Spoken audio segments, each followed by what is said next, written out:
ये इतिहास की सबसे बड़ी, सबसे हैरान कर देने वाली वापसी की कहानियों में से एक है। एक ऐसी जंग जिसने दुनिया का नक्शा हमेशा के लिए बदल दिया। तो चलिए आज हम चलते हैं ऐन जालूत की उस कहानी में। बात है फरवरी 1258 की, जब बगदाद का पतन हुआ। दजला नदी जो शहर से होकर बह रही थी, उसका पानी साफ नहीं था। वो काली और लाल रंग की नदी बन चुकी थी। लाखों किताबों की स्याही से काली और लाखों इंसानों के खून से लाल। इस्लामी दुनिया का जो दिल था, खिलाफत, वो पूरी तरह खत्म हो चुकी थी। ऐसा लग रहा था मानो कयामत आ गई हो। मंगोल एक ऐसी ताकत थे जिसे कोई रोक नहीं सकता था। मतलब चीन से लेकर पोलैंड तक जो भी उनके रास्ते में आया, उसे मिटा दिया गया। और अब उनकी नज़र थी मिस्र पर, मुसलमानों के आखिरी मजबूत किले पर। ये सिर्फ एक खत नहीं था, ये मौत का फरमान था।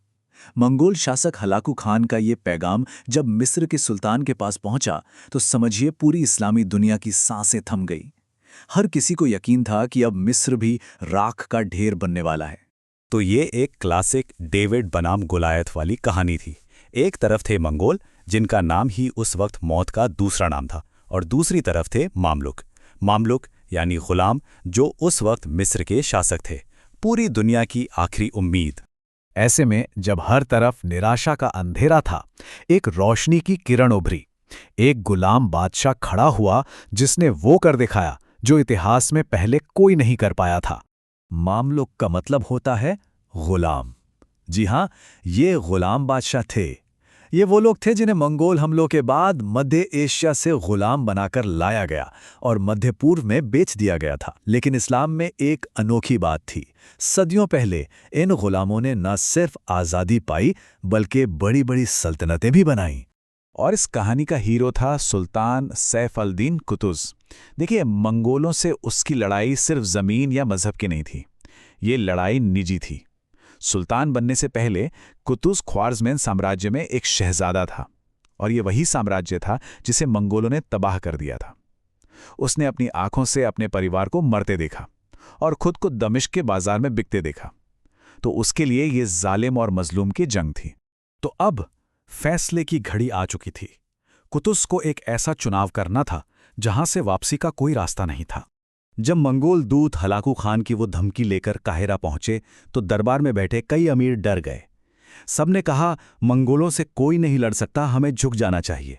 लेकिन उस दरबार में सिर्फ दो लोग थे जिन्होंने कहा, नहीं, ये लड़ने का वक्त है। एक थे सुल्तान कुतुज़ और दूसरे थे उनके कमांडर बाइबर्स। कुतुज़ ने एक ऐसा जवाब दिया जिसकी किसी को भी उम्मीद नहीं थी। उसने चारों मंगोल दूतों को कत्ल करवा दिया और उनके सिर काहिरा के बाब जुएला दरवाजे पर लटका दिए। ये एक साफ संदेश था कि अब कोई बातचीत नहीं होगी, सिर्फ जंग होगी। या तो हम बचेंगे या तुम। लेकिन तभी किस्मत ने एक अजीब मोड़ लिया। मंगोलिया से खबर आई कि जो महान खान था, मोंके खान, उसकी मौत हो गई है। अब हलाकू को अपनी ताकत बचाने के लिए वापस जाना पड़ा।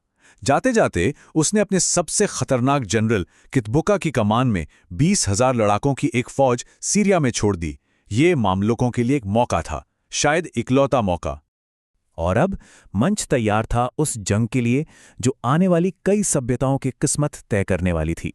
कुतुज़ और बाइबर्स ने तय किया कि वो किलों में छिपकर इंतजार नहीं करेंगे। नहीं, वो आगे बढ़कर हमला करेंगे। ममलूक सेना फिलिस्तीन में एक ऐसी जगह पहुंची जिसका नाम था ऐन जालूत, यानी गुलायत का सूता।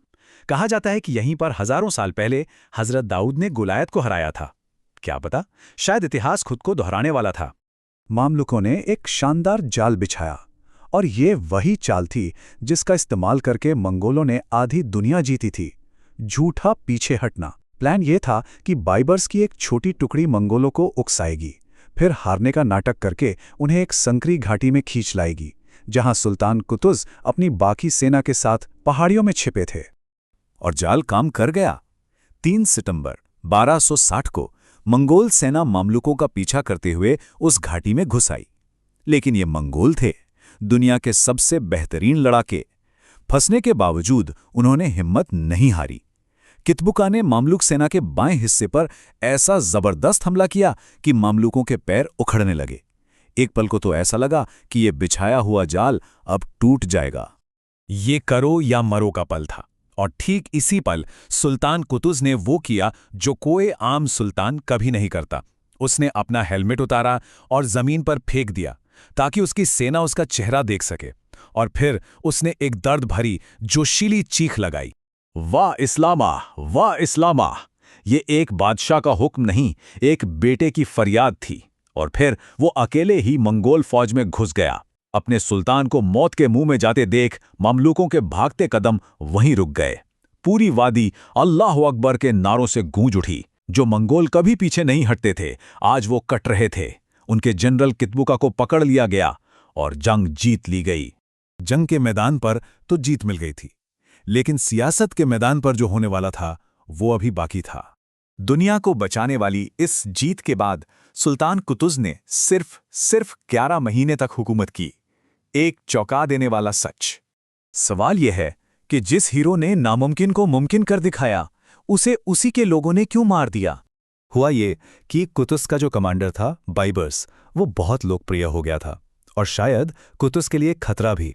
काहिरा पहुंचने से पहले ही कुतुज़ की हत्या कर दी गई और ज्यादातर लोग मानते हैं कि यह बाइबर्स के हुक्म पर हुआ, जो अगला सुल्तान बना। लेकिन यहीं पर इतिहास का विरोधाभास देखिए। बाइबर्स ने कुतुज़ को तो मार दिया, पर उसके मिशन को जिंदा रखा। उसने 17 साल तक राज किया, मंगोलों को हमेशा के लिए खदेड़ दिया और मामलुक सल्तनत के सुनहरे दौर की शुरुआत की। तो इस जंग का असली असर क्या हुआ, और क्या इसमें कोई और भी शामिल था जिसके बारे में हम नहीं जानते? यहाँ कहानी में एक और किरदार आता है, एक अनसंग हीरो, हलाकू खान का अपना चचेरा भाई बरके खान। बरके खान भी चंगेज खान का पोता था, लेकिन वो इस्लाम कबूल करने वाला पहला मंगोल शासक था। जब हलाकू ने बगदाद को तबाह किया तो बरके ने कसम खाई कि वो अपने मुसलमान भाइयों का बदला जरूर लेगा। उसने हलाकू पर ही जंग का ऐलान कर दिया। हलाकू जो मिस्र को तबाह करने निकला था, उसे मजबूरन बरकी खान का सामना करने के लिए लौटना पड़ा। इस जंग ने मंगोल एकता को हमेशा के लिए खत्म कर दिया और हलाकू फिर कभी मिस्र पर हमला करने की हिम्मत नहीं जुटा सका। तो एन जालूत ने इस्लाम को एक मौका दिया, लेकिन बरके खान ने इस्लाम को एक नई जिंदगी दी। कुतुज़ की कहानी हमें सिखाती है कि जब सारे रास्ते बंद हो जाएं, तब भी हिम्मत से लिया गया एक फैसला इतिहास बदल सकता है। तो सोचने वाली बात यह है कि एक लीडर का असली मकाम क्या है? एक लंबा शासन या फिर एक ऐसा फैसला जो सबसे मुश्किल वक्त में लिया जाए और आने वाली सदियों का रुख मोड़ दे? सुल्तान सैफुद्दीन कुतुज़ की कहानी शायद इसी सवाल का जवाब देती है।